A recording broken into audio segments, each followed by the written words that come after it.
நீங்கள் பார்த்து கொண்டிருப்பது நியூஸ் 21 செய்திகள். தமிழ்நாடு செய்திகளை உடனுக்குடன் தெரிந்து கொள்ள நியூஸ் 21 செய்திகளை பாருங்கள். கொடைக்கானல் தாண்டிக்குடி கிராமம் அருகே உள்ள மங்களக்கொம்பு பகுதியில் உள்ள இயற்கை சூழல் நிறைந்த தனியார் விடுதிக்கு தவேகா தலைவர் மற்றும் முன்னணி நடிகருமான விஜய் வந்தடைந்தார். திண்டுக்கல் மாவட்டம் கொடைக்கானல் கீழ்மலை கிராமங்களில் ஒன்றாக தாண்டிக்குடி மலை கிராமம் உள்ளது. இந்த கிராமத்தில் நடைபெறும் ஜனநாயகன் இறுதிக்கட்ட படப்பிடிப்பிற்காக தமிழக வெற்றி கழகத்தின் தலைவர் மற்றும் முன்னணி நடிகருமான விஜய் இன்று பிற்பகல் வேளையில் சென்னையிலிருந்து தனி விமானம் மூலம் மதுரை வந்தடைந்தார்.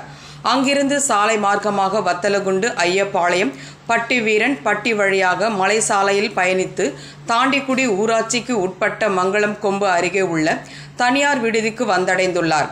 மேலும் இவர் தங்கும் அறையில் இன்று இரவு முழுவதும் ஓய்வு எடுக்கப்படுவதாக தகவல் வெளியாகி உள்ளது.